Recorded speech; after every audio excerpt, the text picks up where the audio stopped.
हाय बच्चों, कैसे हैं?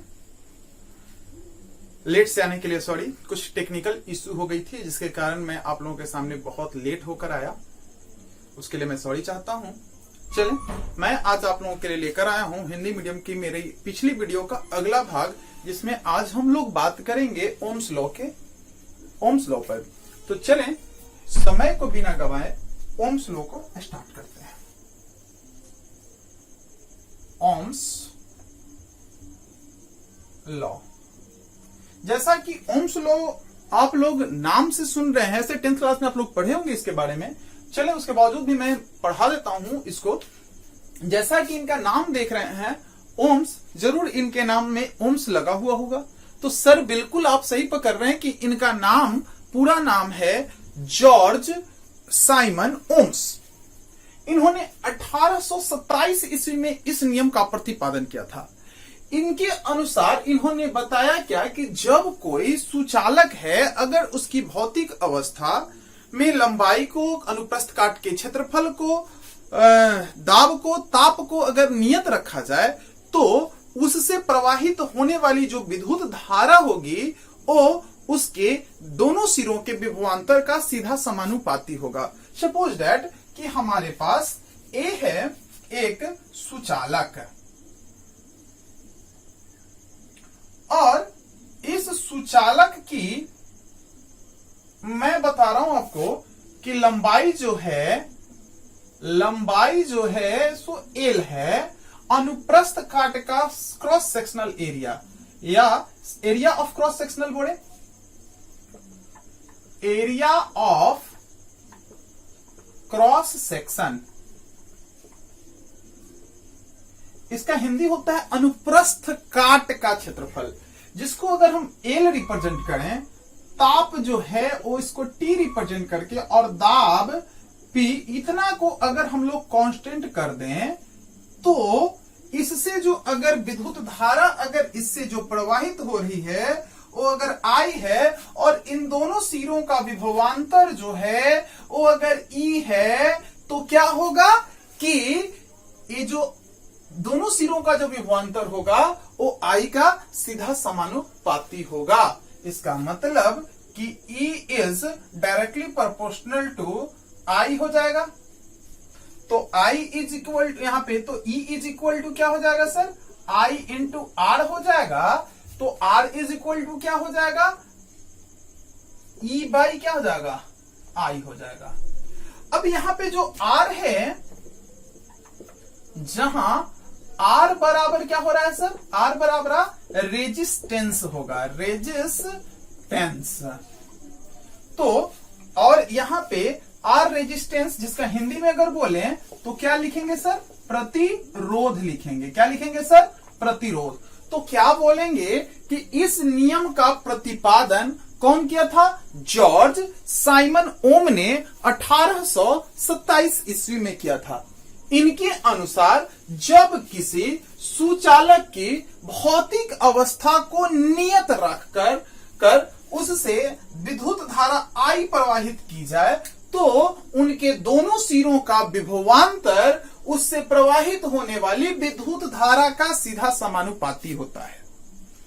तो मैं आशा करता हूं कि आप लोगों को इस समझ में आया होगा। फिर से मैं अगर बोल दूं तो एक बार अगर लिखना है आप लोगों को तो मैं बोल देता हूं, आप लोग नोट कर लेंगे। क्या है कि इस नियम का प्रतिपादन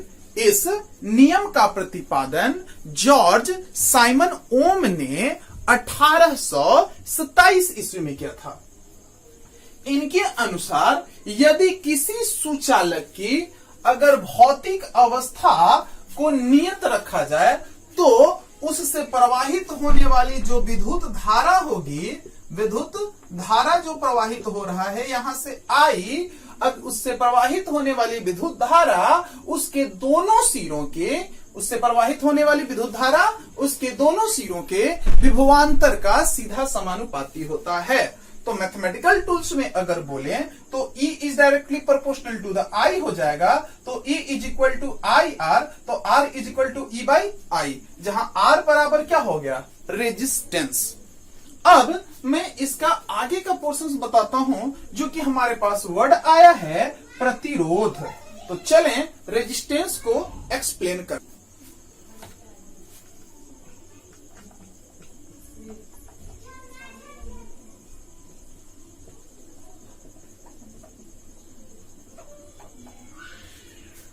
रेजिस्टेंस क्या होगा कि जब किसी सुचालक के भौतिक अवस्था को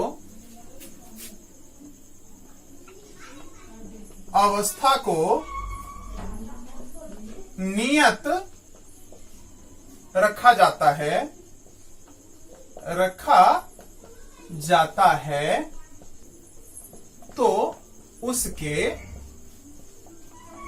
दोनों सिरों का विभवांतर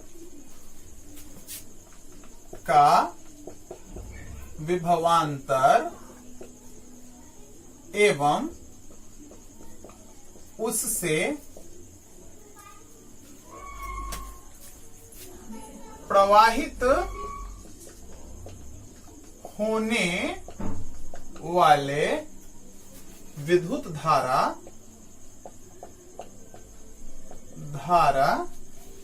के अनुपात को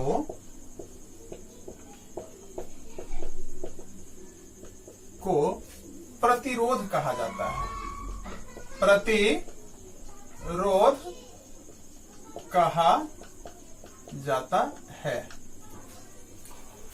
तो क्या हो रहा है, कह रहा है कि जब किसी सुचालक की भौतिक अवस्था को नियत रखा जाए और उसके दोनों सिरों का विभवांतर, तब उसके दोनों सिरों का विभवांतर एवं उससे प्रवाहित होने वाली विद्युत धारा का अनुपात अगर जो होगा, उस अनुपात को हम लोग प्रतिरोध या रेजिस्टेंस बोलेंगे। अब यहां पे जो रेजिस्टेंस है सर, अगर मैं इसको मैथमेटिकल टूल्स में रखूं तो R इज इक्वल टू क्या हो जाएगा, E बटा में क्या हो जाएगा, I, जहां E हो गया, जहां R बराबर क्या हो गया सर, प्रतिरोध, I क्या हो गया, विद्युत धारा, R क्या हो गया हमारे यहां पे, और E क्या हो गया, विभवांतर। और यहां पे जब एक एक टर्म्स को देखा जा रहा है तो हम लोग आगे कुछ टर्म्स को देखते हैं। तो चलें इसकी यूनिट अगर निकालें तो यूनिट ऑफ रेजिस्टेंस, अगर मैं प्रतिरोध की यूनिट की बात करूं तो हम लोग R जो E जो है वो क्या है, विभवांतर है, और विभवांतर का क्या होता है, वोल्ट्स, और धारा का क्या होता है, एम्पियर। तो हम लोग अगर इसका यूनिट बोलेंगे तो वोल्ट्स पर एम्पियर।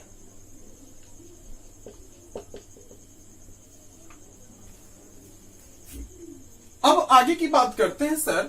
प्रतिरोध के बाद एक वर्ड आप लोग समझ लीजिए कि एक प्रतिरोध अगर कॉमन भाषा में अगर हम लोग समझें तो प्रतिरोध क्या होगी, कॉमन भाषा में समझें तो सपोज दैट कि ए अगर कोई पाथ है, कोई रास्ता है, सपोज दैट इसकी लंबाई अगर जितनी ही बढ़ाएं तो अगर मुझे किसी चीज को अगर यहां से ले जाना होगा और इधर से ऐसे ऐसे ऐसे ऐसे कर मुझे घसीटते हुए इसमें ले जाना है, तो ये जो घसीट रहा है यहां से, जो इसको घसीट के हम लोग यहां आगे की तरफ खींच रहे हैं और ये इसको यहां से जो घसीट रहा है, तो मान लेते सपोज कि ये आगे बढ़ रहा है, इसको ये पीछे कर रहा है, पीछे की तरफ ठेल रहा है, ये नीचे की तरफ जो ठेल रहा है, अगर ये धारा इधर से चल रही है तो ये जो नीचे की ओर इसको पुश इधर से पुश कर रहा है, वो यहां हमारा क्या हो गया, प्रतिरोध हुआ। यानी कि धारा को आगे बढ़ने से जो रोक रहा है वो आपका क्या हो रहा है, प्रतिरोध है। अब मैं आगे मैं नोट में लिखूं, नोट में तो क्या हो जाएगा कि रेजिस्टेंस जो होगा R is directly proportional to the L होता है और R is inversely proportional to the A होता है। अगर मैं इसको इक्वेशन 1 ले लूं और इसको इक्वेशन 2 ले लूं तो क्या हो जाएगा, अगर मैं दोनों को मिलाऊं तो क्या हो जाएगा कि R is directly proportional to L by A हो जाएगा। इस प्रोपोर्शनलिटी को हटाने के लिए कोई कांस्टेंट लगाएंगे, यहां पे रो लगाते हैं, तो R इज इक्वल टू हो गया rho into L by A, जहां रो जो है आपका, इसको बोलते हैं रेजिस्टिविटी, रेजिस्टिविटी यानी कि प्रतिरोधकता।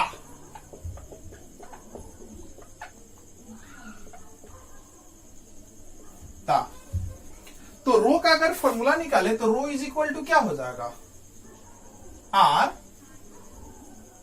इंटू A और Y क्या हो जाएगा, L।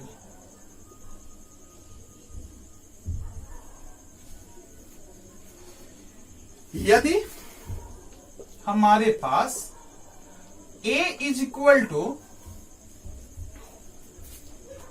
1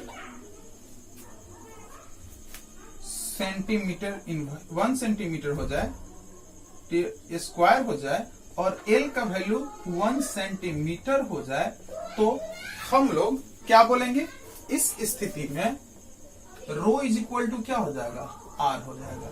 इसका मतलब कि रेजिस्टिविटी, प्रतिरोधकता भी एक प्रतिरोध है जब सुचालक की लंबाई 1 सेंटीमीटर हो और क्रॉस सेक्शनल एरिया कितना हो, 1 सेंटीमीटर स्क्वायर हो। तो चलें मैं आगे बात करता हूं प्रतिरोधकता। रेजिस्टिविटी,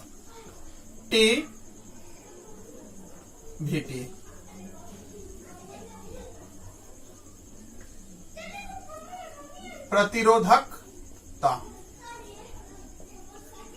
तो क्या हम लोग देख रहे थे कि इकाई लंबाई एवं इकाई अनुप्रस्थ काट के क्षेत्रफल युक्त किसी सुचालक के प्रतिरोध को उसकी प्रतिरोधकता कहा जाता है। तो डिफाइन कैसे करेंगे, किसी इकाई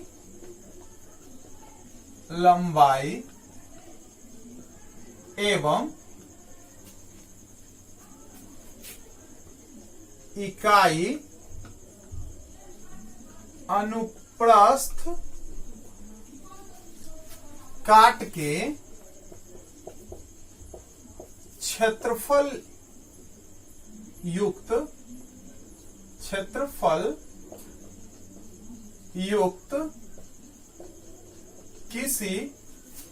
किसी सुचालक के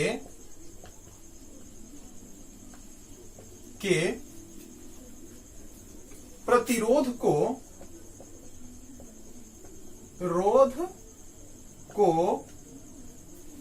प्रतिरोधकता कहा जाता है, प्रतिरोधकता कहा जाता है। तो प्रतिरोधकता अगर मैं बात करूं तो क्या हो जाएगा कि rho is equal to R into A by L हो जाएगा। मैंने बताया क्या कि इसकी 1 सेंटीमीटर और इसकी भी लंबाई क्या हो जाएगा, इसका 1 सेंटीमीटर स्क्वायर और ये L जो हो गया सो 1 सेंटीमीटर हो गया। तब अगर मैं बात करूं तो इसकी यूनिट की, तो यूनिट क्या हो जाएगा सर कि rho is equal to R ohm volt per ampere, volt per ampere इसको हम लोग ओम पढ़ते हैं, इसका हम लोग क्या करते हैं सेंटीमीटर स्क्वायर लेते हैं और इसको हम लोग ले लिए सेंटीमीटर में, तो ई से ये क्या हो गया कैंसिल। तो इसका अगर हम लोग बोले तो क्या लिख सकते हैं ओम सेंटीमीटर। लेकिन अगर मैं एसआई में बात करूं तो और मैं एसआई की मैं बात करने के लिए तो लगा देता हूं ओम क्या हो जाएगा मीटर हो जाएगा। ये था हम लोगों की रेजिस्टिविटी। रेजिस्टिविटी के बाद एक वर्ड आता है जिसका नाम होता है कंडक्टेंस। अब मैं बताने जा रहा हूं आपको विद्युतीय चालकता, इलेक्ट्रिकल कंडक्टेंस।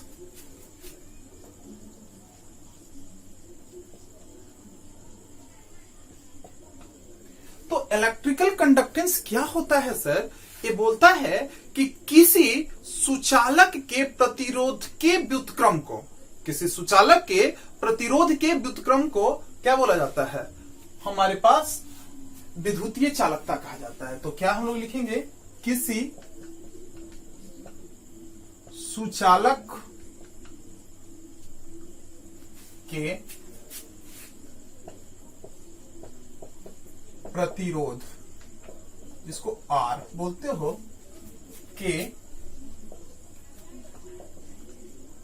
व्युत्क्रम को विद्युतीय चालकता कहा जाता है। विद्युतीय चालकता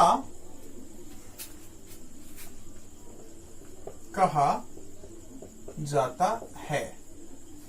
तो जब विद्युतीय चालकता की मैं बात करूं तो इसको रिप्रेजेंट किया जाता है कैपिटल जी से। क्या से रिप्रेजेंट करते हैं?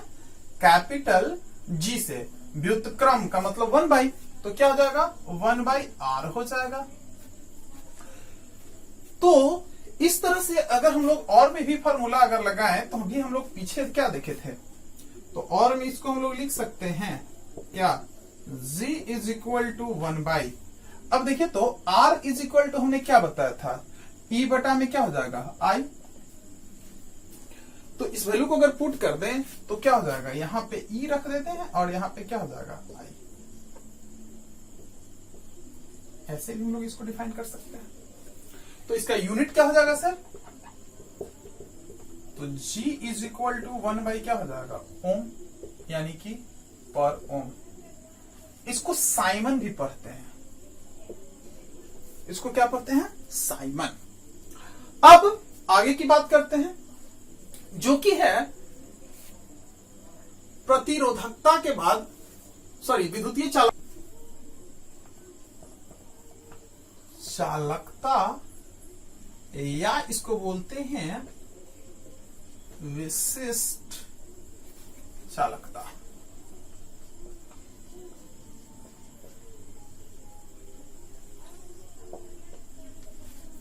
इसका इंग्लिश होता है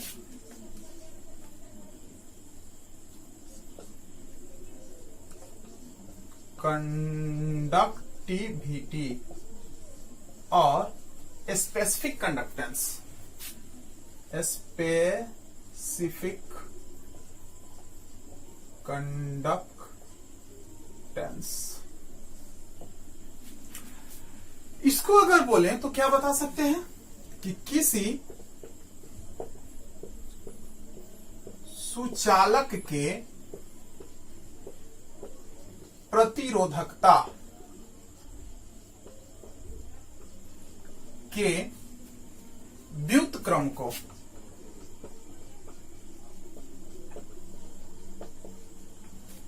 विशिष्ट चालकता कहा जाता है। विशिष्ट चालकता कहा जाता है। इसका मतलब कि क्या हो जाएगा? इसको रिप्रेजेंट करते हैं कप्पा से। कप्पा इज इक्वल टू 1/रो हो जाएगा। अब रो का फॉर्मूला मैंने बताया था, rho is equal to R into A by L हो जाएगा। तो मैं इस पे अगर रखूं तो क्या हो जाएगा कि kappa is equal to 1/R into A, और ऊपर में क्या हो जाएगा? एल हो जाएगा। इसका मतलब और में अगर हम लोग लिखें तो कप्पा इज इक्वल टू क्या हो जाएगा? L/R into A.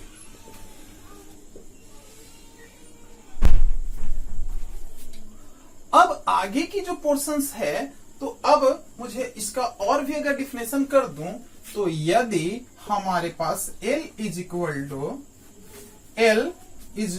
टू हमारे पास अगर क्या हो जाए कि अगर मैं इस फॉर्मूला को L is equal to 1 centimetre अगर रखूं और A is equal to 1 centimetre square कर दिया जाए तो क्या हो जाएगा? Kappa is equal to 1/R बच जाएगा। सिर्फ 1/R को हम लोग अभी बताए थे कि क्या होता है? G रिप्रेजेंट करते हैं। तो कप्पा इज इक्वल टू क्या हो जाएगा? G हो जाएगा। इसका मतलब कि किसी इकाई लंबाई एवं इकाई अनुप्रस्थ काट के क्षेत्रफल युक्त किसी सुचालक के विद्युतीय चालकता को क्या कहेंगे हम लोग? उसकी विशिष्ट चालकता कहेंगे।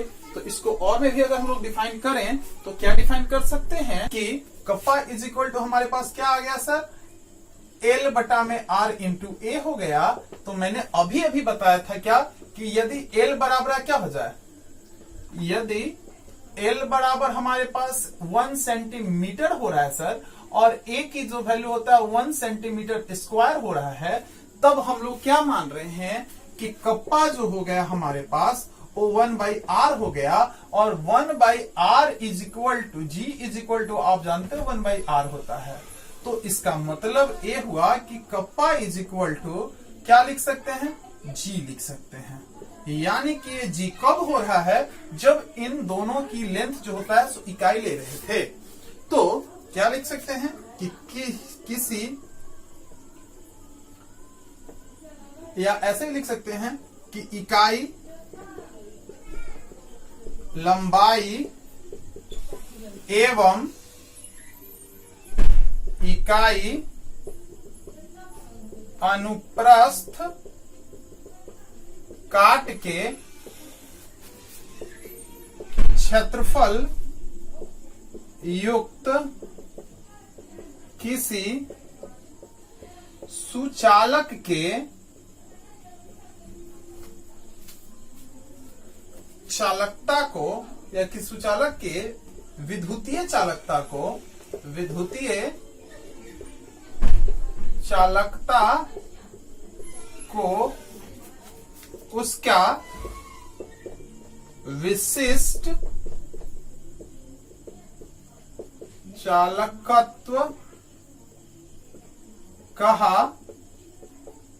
जाता है।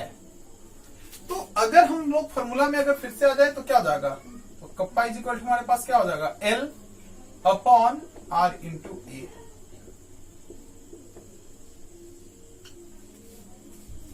अगर मैं इसकी यूनिट की बात करूं तो यूनिट में क्या लिख सकते हैं? Kappa is equal to L हो गया सेंटीमीटर, R हो गया ओम, और ये हो गया सेंटीमीटर स्क्वायर। तो इसको अगर ये कैंसिल करता है तो क्या हो जाएगा? कप्पा इज इक्वल टू हो गया पर ओम पर सेंटीमीटर। इसका मतलब इसको तो साइमन रिप्रेजेंट करेंगे, साइमन पर सेंटीमीटर या भी साइमन पर मीटर। सेल नियतांक इंग्लिश होगा सेल कांस्टेंट। तो क्या बोलेंगे? सेल कांस्टेंट क्या होगा कि किसी सेल के दो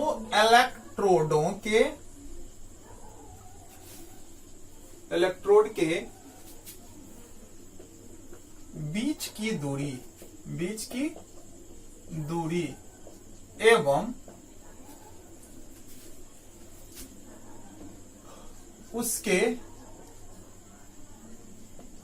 अनुप्रस्थ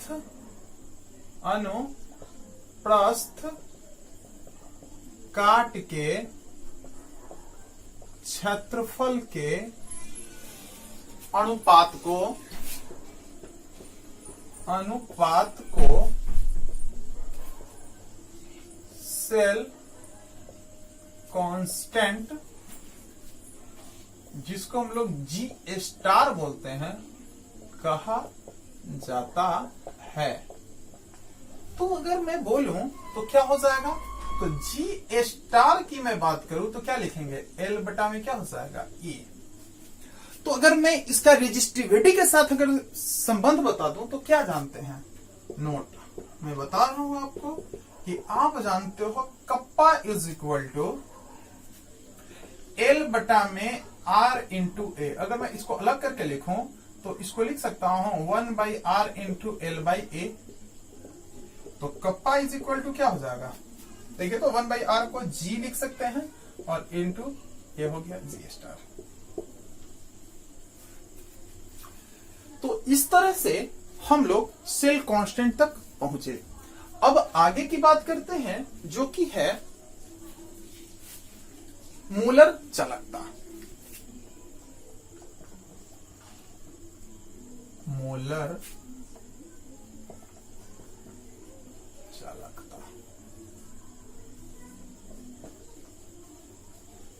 मूलर कंडक्टेंस।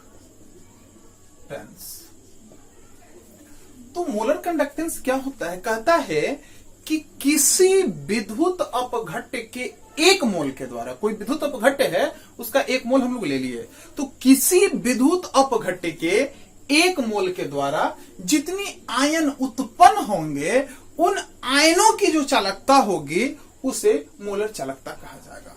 तो क्या डिफाइन करेंगे? किसी विद्युत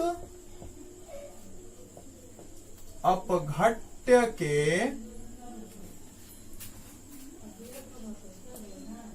एक मोल के द्वारा प्रदत्त आयनों की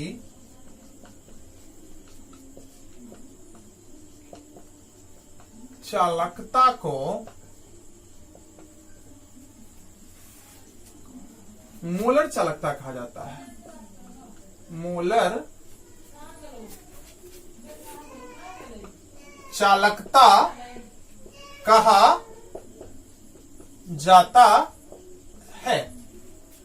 अब ये मोलर चालकता जो हुआ, सपोज डेट कि मेरे पास एक मोल में विद्युत अपघट्य ले लिया, उससे जितने आयन उत्पन्न हुए उससे की जो चालकता होगी, उन आयनों की जो चालकता होगी उसे क्या कहेंगे हम लोग? मोलर चालकता कहेंगे। क्योंकि हम लोग विद्युत अपघट्य में क्या के लिए क्या होता है कि इलेक्ट्रोलाइटिक कंडक्टर के बारे में मैंने बताया था कि इलेक्ट्रोलाइटिक कंडक्टर में विद्युत धारा को आयन मूव करवाता है, एक जगह से दूसरी जगह आयन ले जाता है, चार्ज को आयन मूव करवाता है। तो इसी कारण सर हमारे पास जो है कि उसकी जो के द्वारा जो एक मोल के द्वारा जो आयन उत्पन्न होंगे उन आयनों की चालकता को हम लोग मोलर चालकता कहेंगे। इसको रिप्रेजेंट करेंगे सर लैम्डा एम से। तो lambda M is equal to क्या हो जाएगा? कप्पा इंटू 1000 बाई मोलारिटी, मतलब मोलरता। मोलरता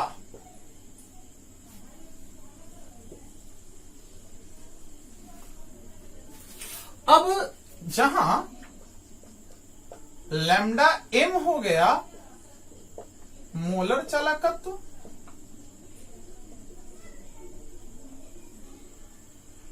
कप्पा आप समझ रहे हैं चालकता हो गया, या विशिष्ट चालकता भी बोल सकते हैं इसको, और मोलरता तो समझ ही रहे, मोलरता इसको सीएम से रिप्रेजेंट भी करते हैं। तो और हम लोग इसको रिप्रेजेंटेशन पे अगर लेके चले तो लिख सकते हैं lambda M is equal to kappa into 1000 by cm. अब इसके बाद की जो बात होती है उसको बोलते हैं समतुल्य चालकता, इक्विवेलेंट कंडक्टेंस। क्या होता है? समतुल्य चालकता। कुछ नहीं है, यहां पे अब एक मोल लिए हैं, वहां पे अगर आप क्या होता है 1 ग्राम इक्विवेलेंट कर देंगे तो हो जाएगा हम लोगों का समतुल्य चालकता। तो समतुल्य चालकता को कैसे परिभाषित कर सकते हैं आप? कि किसी विद्युत अपघट्य का 1 ग्राम तुल्यांकी भार के द्वारा प्रदत्त आयनों की चालकता को समतुल्य चालकता कहते हैं। समतुल्य चालकता, इक्विवेलेंट कंडक्टेंस।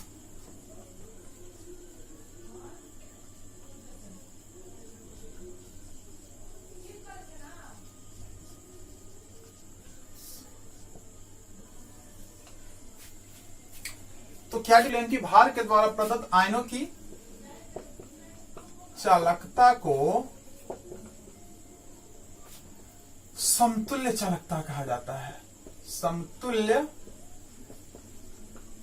चालकता कहा जाता है। तो अगर इसको रिप्रेजेंट करेंगे तो लैम्डा इक्यू रिप्रेजेंट करना पड़ेगा, और lambda eq is equal to हमारे पास क्या हो जाएंगे? कप्पा इंटू 1000 बाई नॉर्मलिटी, जिसको सामान्यता बोलते हैं। तो ये था हमारे पास का इक्विवेलेंट कंडक्टेंस। अब एक वर्ड आता है relation between lambda eq and lambda M, तो उसको भी देखिए। Relation between lambda M and lambda eq कुछ नहीं है, बहुत इजी है। Lambda M is equal to, आप जानते हो, कप्पा इंटू 1000 बाई मोलारिटी, और lambda eq is equal to हो गया कप्पा इंटू 1000 बाई नॉर्मलिटी। क्या हो जाएगा? इसको इक्वेशन सेकंड ले लेते हैं, दोनों को डिवाइड कर लेते हैं। From first divided by second, तो lambda M upon lambda eq is equal to क्या हो जाएगा sir? Kappa into 1000 by C M कर देते हैं मोलारिटी को, और इसको सी इक्यू या नॉर्मलिटी ही लिखे ना, नॉर्मलिटी बाई कप्पा इंटू 1000 हो जाएगा। इसे कैंसिल हो गया, तो क्या बचेगा? Lambda M by lambda eq is equal to normality by C M, यानी कि मोलारिटी। अगर इन दोनों को कैंसिल किया जाए तो नॉर्मलिटी को हम लोग अगर देखें तो normality n is equal to, आप जानते हो, ग्राम इक्विवेलेंट बाई वॉल्यूम भी। और तो इसको अगर हम लोग टोटल अगर, और m का value molarity is equal to जानते हो मोल बाई क्या हो जाएगा? वॉल्यूम। यहां पे अगर इन दोनों को कैंसिल करें तो क्या हो जाएगा? इन दोनों का अगर रेशियो ले पूरा कैंसिल करेंगे तो हम लोगों के पास n आ जाएगा। अगर n कैसे आता है इसको भी थोड़ा देख लीजिए क्या हो जाएगा। तो हम लोग पुट करते हुए चलते हैं, तो normality is equal to gram equivalent by volume, और इसको हम लोग मोलारिटी को अगर कर दें तो नीचे से ऊपर अगर ले जाएं तो वॉल्यूम बाई क्या हो जाएगा? मोल। ऐसे cancel. Gram equivalent is equal to होता है नंबर, क्या होता है? गिवन मास W और बाई इक्विवेलेंट मास, और मोल इज इक्वल टू होता है हमारे पास given mass by molecular mass. ऐसे फिर से कैंसिल, तो क्या हो जाएगा? मोलर मास बाई क्या हो जाएगा? हमारे पास आ गया मोलिकुलर मास बाई क्या हो जाएगा? E। अब इक्विवेलेंट मास सर हम लोग जानते हैं कि equivalent mass is equal to होता है n in molar mass is equal to z into E होता है इक्विवेलेंट मास। तो अगर हम लोग बात करें तो इस पे अगर रख दें तो क्या हो जाएगा पूरा? तो then lambda m by lambda eq is equal to, हम लोग क्या हो जाएगा? इस m वाले फॉर्मूला को यहां के रखते हैं, तो n अगर रखे या z रखें तो z ही रखते हैं, z इंटू ई बाई क्या हो जाएगा? e हो जाएगा। e से ही क्या हो गया? कैंसिल। तो अतः क्या हो जाएगा? लैम्डा m इज equal to z into lambda eq. ये था हम लोगों का रिलेशन। तो अगले क्लास में हम लोग एक्सप्लेन करेंगे कोलराउस लॉ के बारे में। तब तक आप लोग इस वीडियो का एंजॉय कीजिए, और मैं अगले क्लास में मैं तुरंत जल्दी से जल्दी कोशिश करूंगा कि आप लोगों के लिए लेकर आऊं, और आप लोग जितना हो सकता है इस वीडियो को लाइक करें, शेयर करें, ताकि आपका चैनल पॉपुलर हो।